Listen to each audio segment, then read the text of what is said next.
Child's sensibility is always in my mind when I'm working. Always. So when I'm inhabiting Patrick, I'm inhabiting a 7-year-old. Is what I think. That's the kind of wonderful, kind of therapeutic immersion. Yeah, and I mean that's one of the great perks of our job is that you get to live in the head of like these young, naive characters for a little while, and then you have to go back to the adult world of parenting and mortgages and worry and. Oh, it's so stupid. but it's an escape that I think most people don't get within their job, So we feel really lucky to have this job where you can just kind of ride around in the heads of these characters that are just so guileless and sweet and funny, and SpongeBob and Patrick really like each other. Bill and I really like each other, which helps. So it's really in terms of the content, it's really just I don't know that there's ever an effort to put overtly adult stuff on purpose into the show, but I think it's just writers trying to do stuff that they think is funny and that makes them laugh. They're just trying to make each other laugh. And I think it was really strange. Microphone. They're so weird. They're awesome dudes. They're incredibly talented. They are. We don't have a woman on it. We've never had a woman. Yes, we have. We have?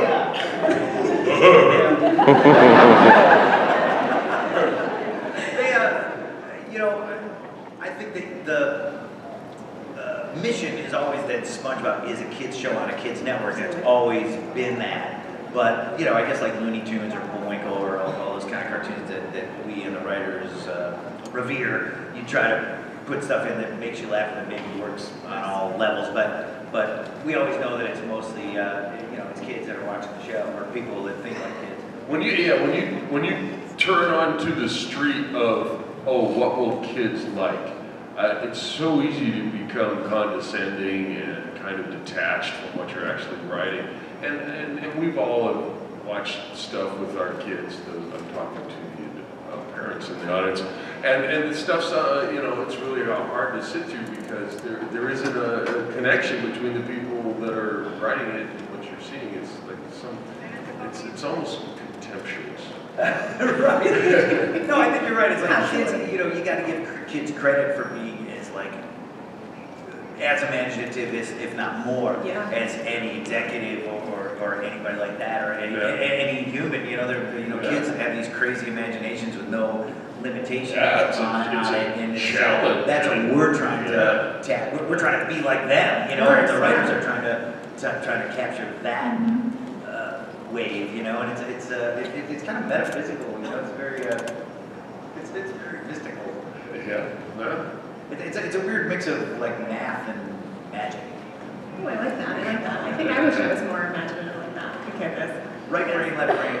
And we've been doing this for so long now that I typically with most episodes we record, I have a really clear sense of the potential visual that's going to be happening, the link between the words and the moments and the character intentions and what these guys are going to animate.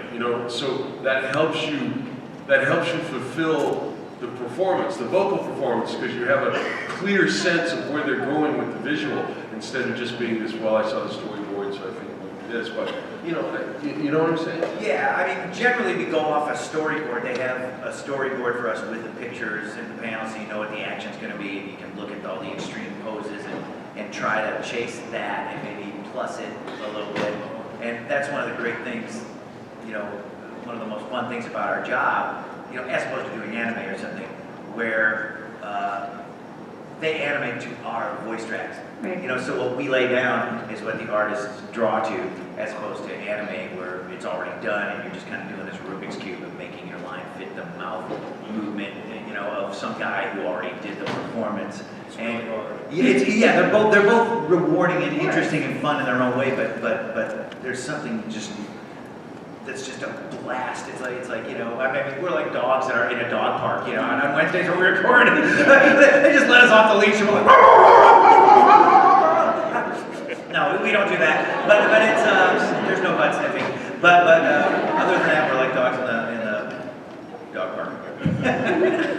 How often does it happen to you guys in your normal life that, your wife is talking to you or your family members are talking to you and that other voice just comes out and you're like, oh, sorry? Someone was asking me once if I ever talk like Patrick around the house, and I said, well, no. And my oldest daughter at the time was about 10, and she goes, Dad, whenever you see a spider around the house, you go, spider, spider, spider! I didn't know anything. Well, it's funny, these characters, that stuff does come out. It's not like you're trying to like be zany for your family who are so over you. Look at me. I'm the funny guy that's been around your whole life. I'm not irritating, am I? But these characters do kind of like, become part of your DNA. Like it's got. I said to somebody yesterday, they're like, "Is there some of you in SpongeBob and some of SpongeBob in you?" And I said, "I never thought of it like that, but it is kind of like a Jeff Goldblum Fly movie, where you some peripherate DNA and some starfish DNA, like over the years, it just seeped into us. So yeah, it kind of comes out. We're like a Monsanto corn or something, It's weird. I can't wait to see you in the home. Should be any day now. Mermaid Man and Barnacle Boy and us. Shady Shoals. I love it. So, okay, last year I was on a cruise and I saw a kids' theme park that was all covered in SpongeBob everything. Where is the strangest place you guys have seen your characters? Well, I have people Looking at the children in the audience. How truthful should I be? We did send a picture of the guys' butts yesterday with tattoos. Like 3 guys had hair or something. Yeah. SpongeBob tattoos. Dedication. Yeah, so that was just yesterday. A guy walked up to our table. It's probably in here. He might be here. I don't know. I'm not good with faces, but I never forget a butt. But he walks up with a manila envelope, and takes it out, and it's a picture of just the posteriors of 3 men side by side, and he said, "Oh, my friend got married, and we had a bachelor party, and we all got SpongeBob tattoos on our butts." SpongeBob, one got Gary, one got Patrick, and then they all got, in really girly writing, "Friends Forever."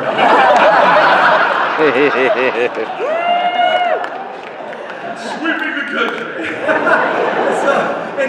So he had to sign that And it was like, So awesome. yeah, it was like, wow, it's like you never know where you're gonna wind up, you know? And I completely forgot to put, did you see my butt? I know. After the guy walked away, I go, Bill, I hope you wrote, did you see my butt? Because that's the only time I ever get to write that, and it'll be so perfect. He goes, oh! Next time. Oh, God. So anyway, yeah, the guy was very nice. Maybe it's the, Awesome. That is But, real well, nice. we exchange wisecracks.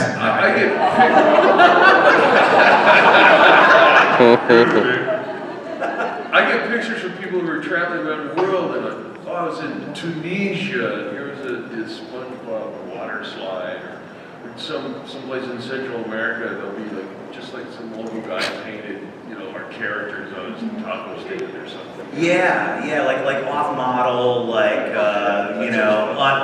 unlicensed stuff, which is the best. You know what I mean? Like when SpongeBob looks kind of weird, and his eyes are too small. Some crazy pinata or something like south of the border. That's like our favorite stuff. And Steve Hillenburg, the creator of the show, he doesn't have any SpongeBob merchandise like at all. Like he gives it all away. He doesn't care. But he collects bad off-model and that's crazy when you see it like that. Like somebody will send me a picture. It was Tunisia with a Muslim girl. Like it was a girls' school, and all these Muslim girls like fully covered burqas, everything, coming out of school, and one of them had a SpongeBob backpack on. You know what I mean? It was like that's worlds colliding. And then on the streets of Rome, my family and I went to Italy a couple of years ago, and on the streets of Rome there was a guy selling these handmade, hand-modeled, I don't know if I've ever showed you this, little figures of, there was SpongeBob, Spider-Man, various people like that, but it was all characters dropping trout and little poos. And they were like beautifully hand-painted, and SpongeBob's poo was yellow, and Spider-Man's poo was red with like webbing on it, And so I just bought a whole bunch of the SpongeBob ones, It's about this big, and it's just like SpongeBob like with a big smile, but his pants are down, and there's a little yellow pile there on the face. And I was like, anything that would freak Nickelodeon out, we love. You guys have had a ton of guest stars do voiceovers on the show. Anyone that you can think of has been on. Mark Hamill has done a voiceover. I know Chris Elliott, who was on How I Met Your Mother with you, he did a voiceover. We still with It was a great moment. Is there anyone that you guys, from a past project you've done, Bob Odenkirk could show up, or, someone could show up from your past? Is there someone you guys would love to have come on and do a voiceover? Oh, so not our favorite ones, but like people who have Dream not done ones, it yet. yeah. Wow, that's really hardcore. It'd be great to get someone like Robert Duvall or something. Yeah, that would be good. Gene Wilder would be awesome. You know what I mean? Oh, I don't know how he's healthy. Pacino, something like that. You know what I mean? Yeah, like the good. SpongeBob is. In the beginning, it used to be hard to get celebrities to do it, because it's not a gigantic paycheck for these guys, and it's like. But now people want to do it, so of course. So it's been. It's fun, and I voice direct the show now. Like I'm a voice director as. Yeah, he's our director. Tom Kenny's now starting this season. He is our in-session director. That means he runs the recording session, and it's just wonderful because obviously who knows the show better than Tom. So it's really made a great difference in the show. You wait, our new episodes are coming out. Great. There's not a whole lot of directing to be done. Now, Patrick, Bill, let me tell you a little bit about Patrick. He's kind of dumb. He's a star. He lives under a rock. These guys know their characters are a comfortable old slipper that they love, a beloved old slipper that you can take on and off as you want. But so I've gotten to direct some cool people just lately, like Betty White, who's totally spicy. Totally spicy, like, I can't believe she just said that. Oh my God. And she knows the effect it will have. She'll say something in your ear and you go, Betty, okay. Bob Barker, it's just on the show. It's like, I like weird celebrities like that, like legendary game show hosts. Like those are bigger to me than movie stars. Like John Hamm just came in. And so right, fun. and unlike a lot of the bigger names like Johnny Depps and David Bowie's and such, they like to record by themselves, right? Ham came in with us and he did the session with all of us, which was Oh, that's awesome. Yeah, a lot of times they're in some castle in France doing it over the Right, phone, you know? right. I think one of my castles, oh, it's him, you know, let's start recording, which is not as fun. But John Hamm from Mad Men, obviously, not a show kids are that familiar with, but he was so down to earth, you know what I mean? Like, He was lovely. it was cool. That was a weird thing because I pulled up to Nickelodeon and I walked up to the gate and here's this guy with a baseball hat on and, you know, just kind of like looking around, like looking at the address, like looking for the street address. And I wonder who that guy is, you know? And I go to push the speaker and he comes up and he goes, Tom Kenny. I'm like, oh, John Hamm. Oh my And gosh. he goes, great to see you again, man. It's so great. It's been a while. I don't remember ever having met John Hamm. He was like, man, it's been so long. I He was said you like, too. yeah, dude. You went, hey, you're doing all right. Huh? This was like 2 days after he won his Emmy. You know, it was like 2 days. He won an Emmy on Sunday and we record on Wednesdays, you know. So I was like, so what's new with you? Anything? You know. But it was. That's so great. But, And but he was yeah, he was playing a fish named Don Grouper. Oh, that's His awesome. character That on is Batman awesome. is Don Draper. Okay, Yeah, of course. Patrick working in an advertising agency is very good. Good episode. Can't wait to see that. Now, so I don't know if you guys are aware of this. There is the impact the show has had is so incredible. And actually, recently, I was just reading this actually last night. A 13-year-old boy. I don't know if you read this. He is in the classroom and a special needs kid, and someone started. He had to give the Heimlich to someone, and his teachers asked, you know, how did you know how to do that? And he said, I learned it on Spongebob. Right. Yeah, it was on the I mean, cover of the. It was the front page of the New York Daily News, so like. Oh, really? I thought I was like the local. Sponge Murdoch tabloid pants, but it's like. It was the front page of the Daily. Somebody sent me that. Actually, not to name drop, but Marky Ramone from the Ramones sent me the picture. I go, oh my God, look at that! This is on the cover of the New York Daily News. And, but then there was a news report, a video news report that somebody else sent me that was like on the local. Did I send you that? Yeah. It was the local station, you know, in New York, I guess, New York City, WOR or something, and it's just so funny. They interview the kid, and the kid is pretty severely autistic. Yes. You know, and the classmate who he saved was not. You know, like I think he was an autistic kid that was in a classroom of you know, regular students, and yeah, it was cool. He demonstrates on the girl, and she's like, okay, that's enough. You know, and, you can stop. But it was really, it's been a great week for SpongeBob, man. I was a Jeopardy clue on Yeah, you were. You know, that was cool. Alex And Trebek. who sent me the video clip? I had to do it. Hey, Jeopardy! a text from Bill Fagerbakke, and then it's like a screenshot of like Bill just filming the TV on his wall. And Alex Trebek going, Tom Kenny, not just SpongeBob. Also voices Gunter, Magic Man, and Ice King on this other tune. That was Every double. guy gets it in 2 seconds. What is Adventure Time? It's like, wow. It was double Jeopardy too. It wasn't like the loser first round. This is serious stuff. Yeah. Or something. Yeah, I mean, it just must feel so amazing to see something like that because, you know, obviously SpongeBob is a hilarious show, but it also does, I mean, it teaches people stuff. That's so interesting. Yeah, I mean, if you start choking on an apple, I'm there. I think everyone here would know how to do it because of you guys. So that's great. Yeah, I mean, I think the most important thing of SpongeBob, because it's not trying to, obviously we're not trying to be Of course. educational and, you know, like a movie like SpongeBob, Sponge Out of Water, Very you know, serious movie. might, So serious. you know, like if we were to ever get on the list of best animated feature for the Oscars or whatever, like obviously Inside Out is gonna decimate us because it's about a little girl and what's going on inside her and it's so deep and, you know, Sponge Out of Water is just about, you know, How goofy can we get? how goofy and weird and surreal and hot tub time machine can we get with SpongeBob and Patrick? So, but it's got reach. The show's got reach that is just like we never could have foreseen, and it keeps on going. That's the amazing thing. Is like, you know, like you as an actor, you're kind of like a migrant Oh, yeah, farm worker, you know what I mean? It's like you go where the crops are and you're like, okay, well, I guess that show's canceled. Maybe, maybe the strawberries are coming in Santa Barbara, you know, so you go there, you know, it's like grapes of wrath. So when something sticks around that long, and you're also kind of mentally preparing yourself, at least I do, Always. for the time when they're gonna say, okay, that's enough. Well, that's it. And, you know, so you're like, I'm not going to be sad, it's been a great run, I'm not going to be churlish. And then something like Spongebob Out of Water comes and like blows the studio's expectations, financial expectations for it out of the water. And you're going, wow, this thing's going to keep going for a few more years, you know what I mean? It's like, it's a blast, you know, it's fun. And it's nice to still like it. And there's no cynicism in the studio when we're working. I mean, everyone loves their characters, loves doing it. That's so hard to sustain. It's such a strange alchemy that happens.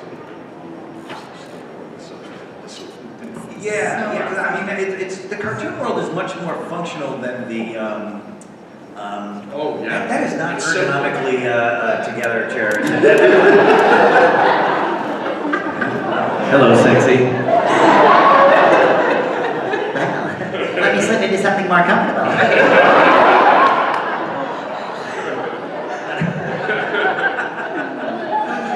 But the cartoon world is much more functional than the on-camera world, I think. Absolutely. There's It's less mental illness and insecurity and just craziness, you know. Well, especially when you're talking about cable animation, because we're, you know, Nickelodeon. Hi. Nickelodeon's like the weird little like, pet that is kept in the corner of the basement of Viacom, and it's just you just stay down there, just do whatever it is you do, just do that. And so there is a simplicity to it. There's a freedom that comes like basic cable, you know, animation is like compared to like network shows and stuff like that. I mean, there's a freedom that comes with me living in the ghetto. You know what I mean? Like you know, it's like your neighbors won't complain as much, you know, because they're used to crazy stuff happening. So it's like, you know, if you live in Beverly Hills and you have a wild party, everybody's calling the cops. You know what I mean? But if you're in the ghetto and you're having a wild party, people go, just another Saturday night, you know. So it's like it's soulful. You know, there's a soulfulness to it, and even now, and you know, somebody was asking me yesterday, like if there was more freedom back in the days when Rocko's Modern Life and those 90s Nicktoons were happening. And there was a little bit more of like inmates running the asylum feel, you know what I mean? Like, oh my God, like, but I can't believe that Heifer just said that, you know?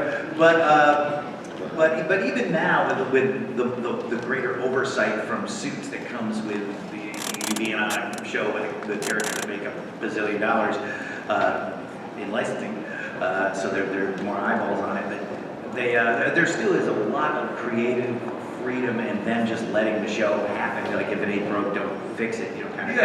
Yeah, it's not like the writers and storyboard artists are getting notes from 10 different network executives.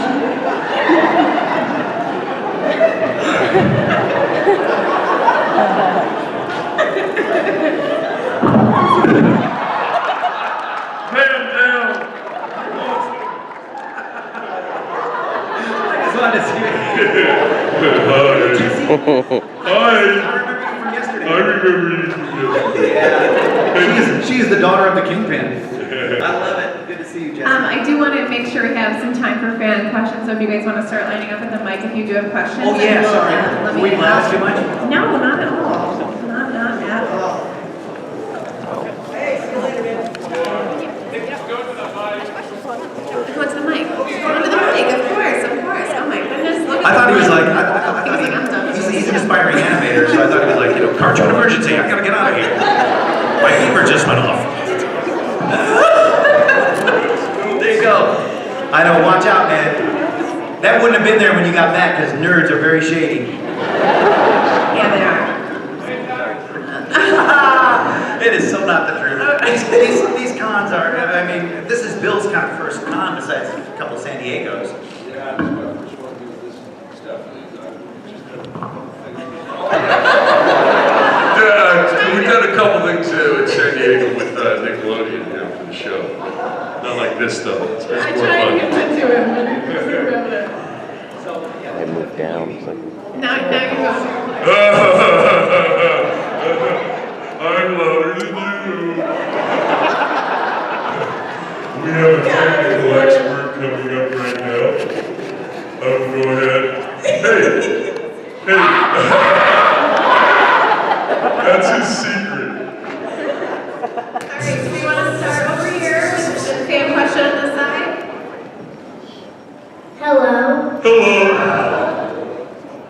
make it up. So how does Burger Beard know how to talk when you talk? Because I mean it's animated and you don't and people don't know how Burger Beard knows when to talk or not. Good question. That is a great question. And you mean because Burger Beard, that was Antonio Banderas in the Sponge Out of Water movies, you mean how do they put the live action character and the animated cartoon characters together? Yeah.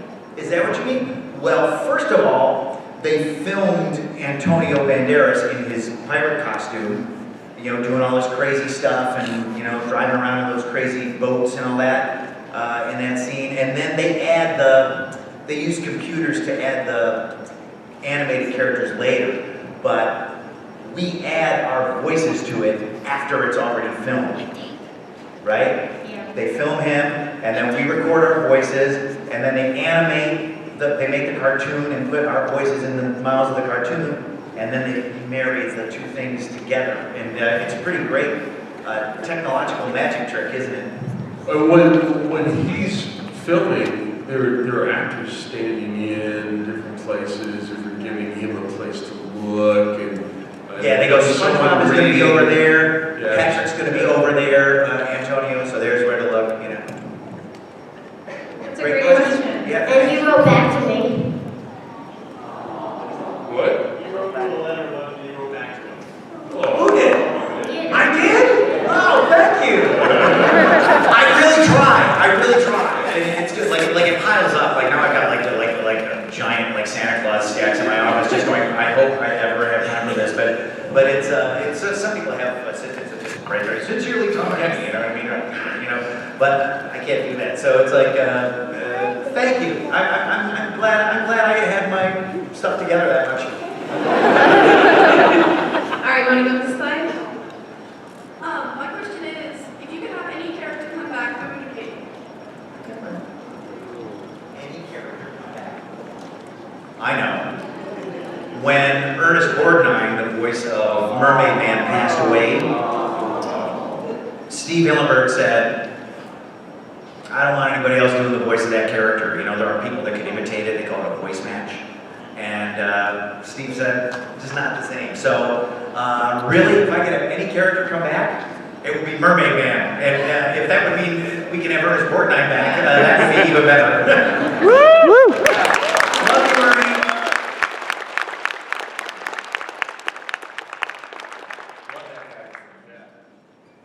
Want to go this side?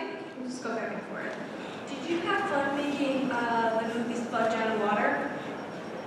I did. Yeah, it was a blast. It was fun. The difference between doing the show and the movie is that It took forever. well, compared to the giddy up go like pace of like cable animation, where it's like, you know, once the show's in production, stuff has to happen fast, and you don't have time to do a lot of tinkering and revisiting of stuff. It's like, sorry, I already went off to Korea to be animated, you know what I mean, or whatever. So, you know, I just thought of a better joke too late. We do an 11-minute episode in an afternoon, you know, and then we get to like maybe like touch it up a little bit when after it comes back. Like it's just real great. But with the movies, trying to work on this one scene for 6 weeks or something. Yeah, you come in and you're saying the same 5 lines over and over, and they'll change one word. You would never have that kind of luxury on the show, where it's just like, you know, it's like Lucille Ball on the conveyor belt. You know what I mean? Trying to eat the chocolate and keep up with it. So that was the main difference. But they're both really fun in their own ways. You know, it's all good. I can't think of any unpleasant aspects. I wish I had better dirt to give you guys. Like, Wait, I had to ask follow-up a little on that. It took 11 years to get another movie, so are we going to have to wait another 11 years to get a third? No, they're working on a third movie right now. Yes, the script is being written, but Steve Nickelodeon was begging him for a movie for years because the first movie did very well. But it's funny that in that 11 years, you got to think like in terms of like so much has changed in terms of like how movies are shown, marketed, you know, Netflix, all that stuff like wasn't around. And you know, when we did that first movie, it's such a different world now. And SpongeBob is so much more global than it was when that first movie came out. You know, it's hard to find a country that doesn't have SpongeBob in it now. And so it's a whole different ballgame. And I think Steve was smart to wait. You know, really his real rationale was, I just haven't thought of a story that warrants that bigger arena. And you know what I mean? It would drive them crazy. Like, you know, they just want to do a movie. And he's going, Paramount, it's got to be right. You know? Paramount had a new CEO, and he was really, I forget his name. I should know this stuff, but I never did. But he was very excited about doing a new film, so I think that kind of that was a catalyst. Yeah. So I think now they're the fire. You know, and I know you know they're starting to write the script, or probably starting to write the script for the follow-up to it, and they want it to be very different from the last movie. So they're kind of looking at different styles of animation and stuff like that will make it different. And sometimes movie studios, they don't want anything different. They go, no, we want Chipwrecked, you know, Chipwrecked 3, you know, just give us one that's like the other two. And Hillenburg and Paul Tibbett don't think that way. Like they're very artistic. They're more artistic than that. So you know, which kind of is that kind of thinking is just suits don't understand it. That's so exciting. We are so excited. I want another movie so bad. So I was like, I have to ask. I know you guys are wondering too. Let's go back over on this side. Is there anything you like more about the first movie more than the second movie? Is there anything, what about it? Like better about the first movie, yeah? Great question. Yeah. First movie didn't take as long. Yeah, no, I like it. You know, I can honestly say it sounds like a lame answer, but it's totally straight up. I like both those movies equally. Like I really dig them both. You know, and the first one was fun because it was the first movie, and they couldn't afford much CGI, so they really had to build like a giant David Hasselhoff's back that they towed through the water. You know what I mean? I remember I showed up at the set, and a guy was like gluing like back hair by hair onto like a fake David Hasselhoff back, and I was like, this is the greatest job in the world. It's like, I'm so proud of that. I go, what would I be if I wasn't doing this? What would I be doing? And like, you know, I'd be telling somebody the day's specials. I have no plan B. Of course. Good question. Should I go back on the side? Hi, my name is Lissa, my son Philip. We met you first at the New York Comic Con last year, and we talked with you on Friday. You said come up with a question. I did. So I've got a comment, he has a matching question. My comment is that we've noticed there is a similarity between you and SpongeBob. Your personality comes out, your smile comes out. It's when I first saw you, it's like, yeah, we know that looks like SpongeBob. So here's That sounds terrifying. It's not a stretch to believe that's what. He's got the matching question. Our question is, when originally the designs were done all those years ago, if like they matched the designs to your voices, or if you came up with ways to design I hear you. You mean, was there any of me or Bill like incorporated in the designs? No, you know, the designs were done already, and Steve Hillenburg had kind of dabbled in oceanography and was a docent at like this this Oceanic Institute like down by San Diego, where he was like a counselor for kids, and he made a comic book. This is before he was into animation, you know. He made a comic book called The Intertidal Zone about critters that you find in tide pools, and it was kind of scientifically based, but there was a starfish and a sponge and things like that. Sea star, sorry. Thank you. Something's all fancy. Fancy living. But it's so those characters kind of grew out of that, and I have the original character designs that Steve showed me back when the show was Spongebob, and they look a little bit different, you know, the way that like Simpsons cartoons look kind of different in the first season or whatever, but it's definitely them. But it's definitely. Did he know you when he drew it? Did he have you in mind for the part? You know, I don't think so because it kind of predated me. But when it came time to cast the voices, I think he was. I think he saw something of me. What about your glasses? They did. But especially when I wore the Buddy Holly Ray-Bans more, they made my glasses like SpongeBob's jellyfishing goggles. You know what I mean? And that came from the animators who can't stop drawing. It's like an OCD thing. Like those guys will be sitting there like talking on the phone or something and like doing the most beautiful, detailed, cross-hatching sketch you've ever seen. It's unbelievable. And then they would just they'll just draw like SpongeBob with my glasses on or sometimes the characters that Squidward rides a recumbent bicycle because Roger Bumpus rides a recumbent bicycle. So occasionally the person will creep into it. Yes. Roger Bumpus, the guy that plays Squidward, really does have one of those crazy low to the ground, hey Peter bicycles, and he rides around Burbank. And next thing we know, here's Squidward on the show. Hey, SpongeBob, you know what I mean? We know this because Roger will sometimes wear a shirt that has a picture of himself on his recumbent bicycle. So funny. So, in the first SpongeBob movie where Patrick shows up wearing those fishnet stockings? That's something Bill enjoys that they incorporated.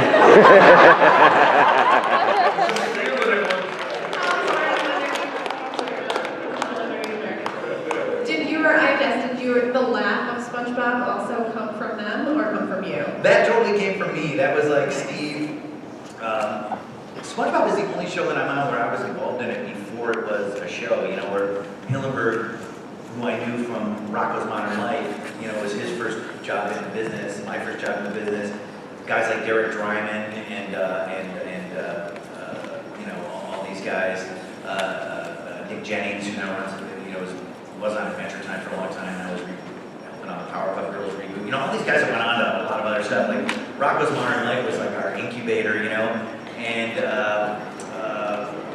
what was the question? The laugh. Yeah. So Steve had me come in before SpongeBob was it was just in the pitch stage, And he said, "What do you think of this? Is this stupid?" And I said, "It's yes, it is, and it's awesome, And it's stupid and awesome. It's just awesome."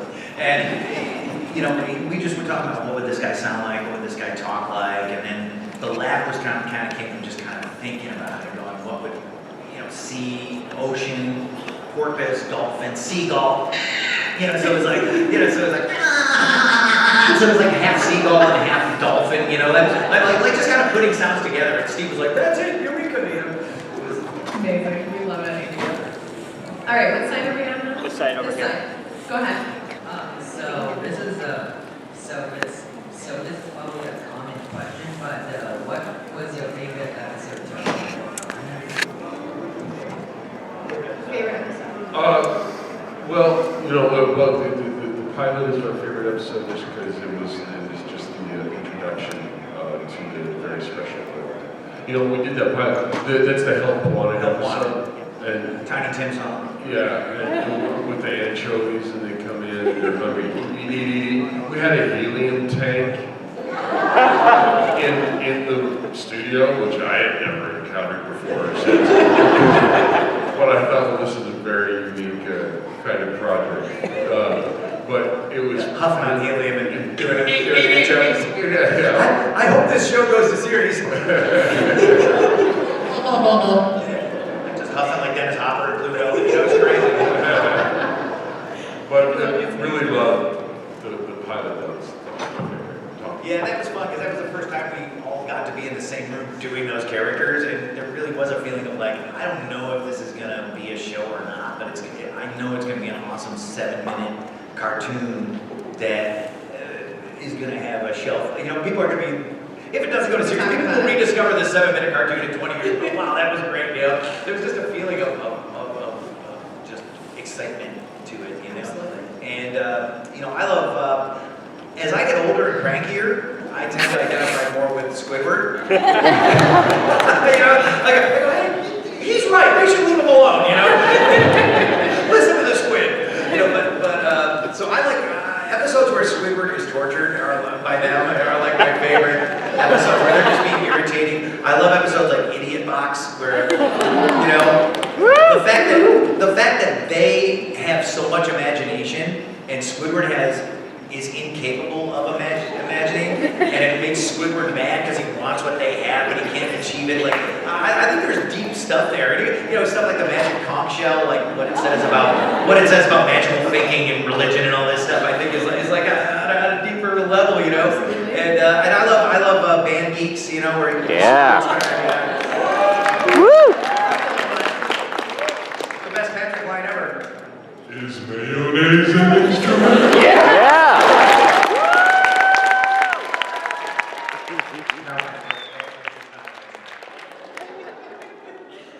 All right, let's go over to the side to this lovely pink hair.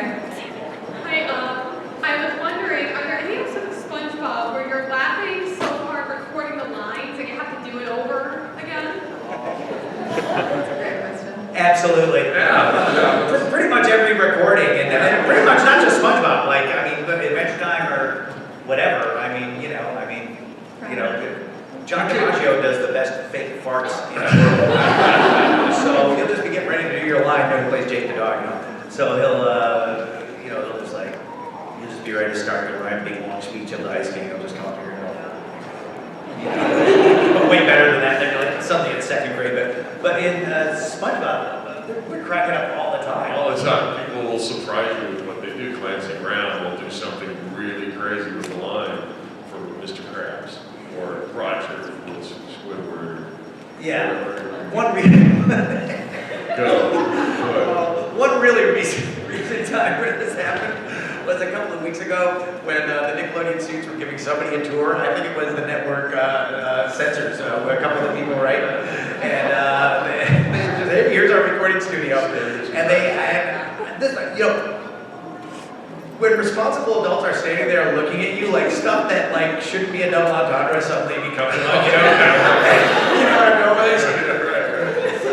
So they came in and they were on the tour. There's all these really serious people, and it's an episode where coming up where Sandy, her tree grows too many walnuts, and then she over harvests. She doesn't do sustainable farming, and then this character called the shaman, who's like a shaman, but he's a salmon too. Played by Sir Graham Greene, the Canadian actor named after, and he was great. But they just happened to walk in while I was doing the line, which I hadn't even thought about. It was, Those aren't my nuts on the ground. They belong to my friend Sandy. Those aren't my nuts. Those are Sandy's. Suddenly, we're all minors. Oh my God, tears. And they hustled the tour out of there, like, okay, and that's what we're doing the cartoons. It's like, that just happened. They happened to walk in right on that line, and I wasn't even thinking of it as being this or that, It was just exposition. Every line after that seemed to have the word nuts in it. Yeah, it all went south. So that was basically an unscheduled half-hour break that we had. So great. Back over on the side. Sorry, I was trying to fix with my mom's cell phone, which I'm using it for today, which I was having a bit of difficulty because all it did sign an iPod thing. But anyway, I very might as well ditched it, and I got two things. One, a request, and a question. Anyway, Mr. Kenny, yes, sir. You better do a dog's voice, which you haven't used in the longest time. And everyone, brace yourselves. I'm a broadcaster at Cape Cod Community College by my DJ named DJ Mixer. Anyway, here it goes. And now, Mr. Kenny, please listen to this real carefully. 90.7 WKKL, the commercial-free alternative at West Barnesville, Miami. My name is DJ Mixer, and I'll be your host for the next half hour. Okay, Mr. Kenny, here you go. Wow, that was great. Just your introduction alone was a half hour, so I think we're out of time. That was great, man. I love people with great natural voices, It's like, I always said, like, people go, wow, you do so many voices. And I go, wow, if I had one great voice, I wouldn't have to. You know what I mean? If I was the in a world guy, you know, You're James Earl it was a Jones. summer they would never forget. You know, if I was one of those guys, you know, that would be awesome. But yeah, good luck, man. You got a great voice. Well, thank you, Mr. Kenny, and now I'll be on my way now. I'm blessed that you may know what's coming for me. Nice, I love it. Good job. We'll go over to the side. This is my question for Tom Kenny. What was your favorite line from Adventure Time, SpongeBob, or Wonder? Pick one and keep it.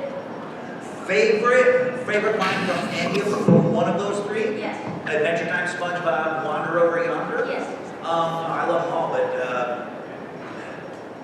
Ice King, you know, he's such a great character to play, like kind of like funny and tragic at the same time. So I say something that's really one thing that people always want to hear me say is the Ice King.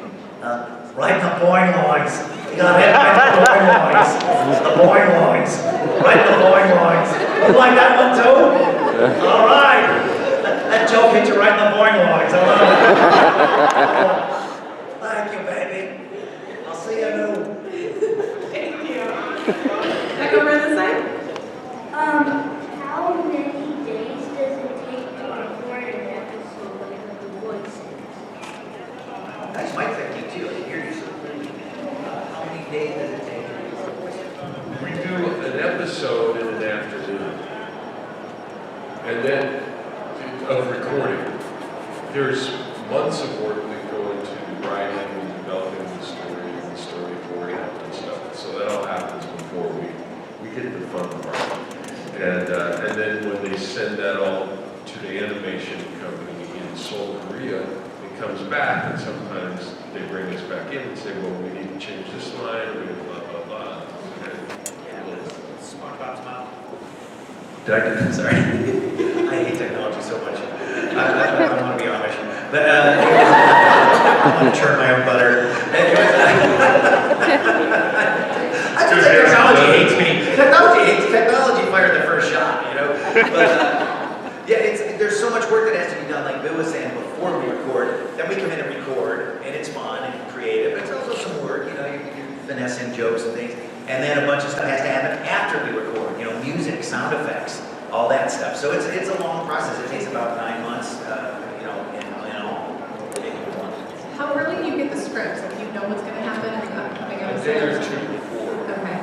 So if you're getting killed off, Exactly. Yeah, luckily, we know we're not gonna, it's not like being on Walking Dead, where it's like, oh, I survived this weekend.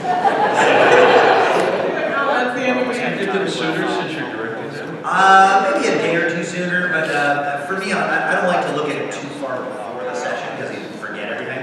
So, yeah, you know, we read the storyboards and like you were kind of alluding to this earlier, like once in a while they don't have a storyboard ready. They try to do it from storyboards, but sometimes they'll go, we don't have time to do a storyboard. Here's a dialogue script, and they'll give you that. But we've been doing it long enough now that we can kind of visualize what the storyboard will be when they do one. Right. You know, you kind of posit what it's going to be. So yeah, we usually look at it. I usually look at it a day or two ahead of time. You know, circle everything. Practice my off-the-cuff ad-libs that I'm going to do in 2 days. All right, I think we have time for a few more. Let's go on the side. I have a question and a request. My question is, I know you mentioned one of the weirdest things you've seen with SpongeBob. But what is one of the funniest, like, laughing out things that you've seen that, like, it's kind of like a memory you always keep, like, you should or something like that? Yep. In terms of like SpongeBob merchandise? Or Well, just in general, like something funny you saw that was like a meeting with SpongeBob that was so funny that you just had to share. Someone brought back we went to the South Pacific, and they brought back from some island, someone had used some sea star, a la the first movie, remember when they were, a sea star, and then they painted Patrick's shorts on the sea star and put googly eyes, and then stuck sponge, a yellow kitchen sponge, to one point and put googly eyes on the yellow sponge. Wow. And it was a Christmas decoration, so I still have that. Some sicko Michael's craft store looking thing. Or Fiji or something. It's yeah, for me, like I don't know if it was like laugh out loud funny, but like just in terms of thrilling, like wow, you know, like this kind of stuff you dream about when you're a little kid. Was like being a balloon in the Macy's parade. You know what I mean? Where you're like, wow, I do the voice for that giant thing that's like flying over New York City. You know, that's like that stuff. Still is like when it happens, you just go, wow, like, what is this? You know, what is this? What is this life? You know, I should be having this good of a time. Like I can't believe I've been able to keep the long con going for so long. You know, I can wait to get caught. You know, it's like like I'm Bernie Madoff or something. I also had a request. Oh, sure. I think it's just a bill. I'm not really sure. I might have one. Is this the Krusty Cat? No, this is Patrick.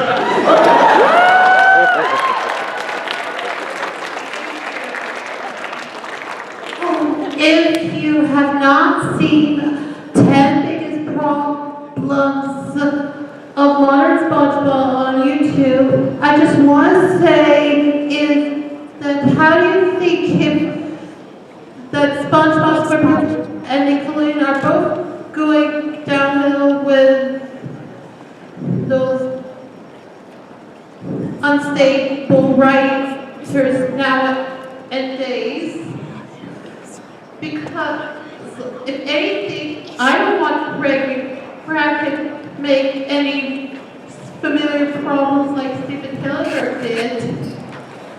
Like what I said before, maybe you should put a stop voicing SpongeBob and Patrick and to see how fans react to that to teach the writers a lesson, not to ruin how the show should properly continue.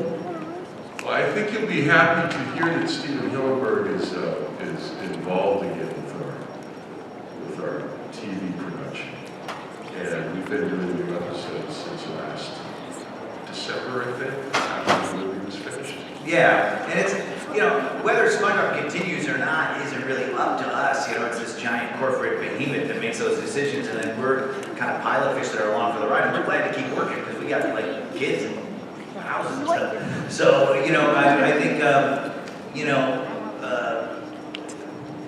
like we said yesterday, in this conversation yesterday, is, you know, I think in terms of going downhill, I think like, you know, it's hard to be on a show that's been around for so long because those first couple of seasons when all things are possible and you're conquering the world, there's nothing like it. And then when it becomes a Simpsons or a SpongeBob or something like that, then it's just, and it's been around for a long time, you're just trying to keep the quality and keep the magic going as best as you can. Yeah, we do everything we can to protect the spirit of our characters and the stories as much as we can.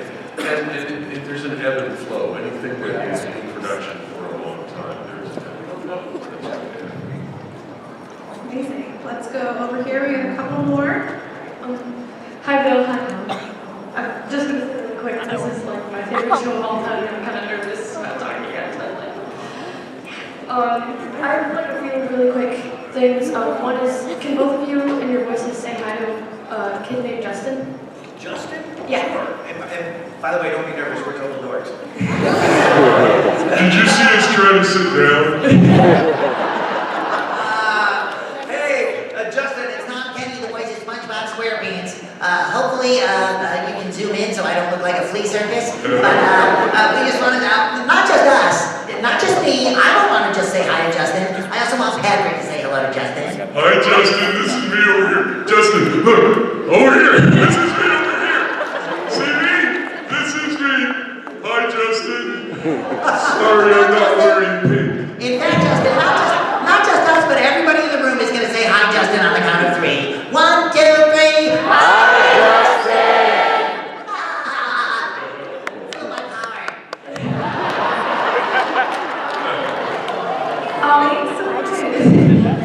I have a few quick things. Patrick, Can you please say the line where the giant wrench drops on your head? What now? The when Doodlebob drops the giant wrench on your head. The line that you say. I can't remember that line. Where's the leak man? Where's the leak Where's man? the leak man? Oh, where's the leak man? I have a request from my friend. I know you already said it. Can you say the mayonnaise line again?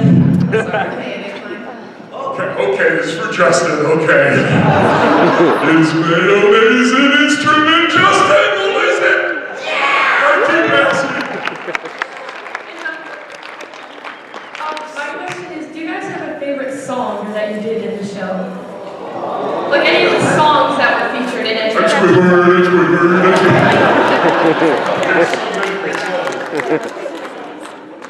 At the risk of seeming immodest, I have to say the song I wrote, the best day ever. Yeah! You wrote that song. It is. It's a philosophy in a song, you know, like SpongeBob's worldview, trying to be like the Loving Spoonful or John Sebastian or something like that. You know, it's totally stealing from all cool things. All right, guys, we have to wrap up. Of course, they will be here at their table the rest of the day, so you guys can go over and say hello, yes? Absolutely, we're sitting there. Yes, So. go over and say hi.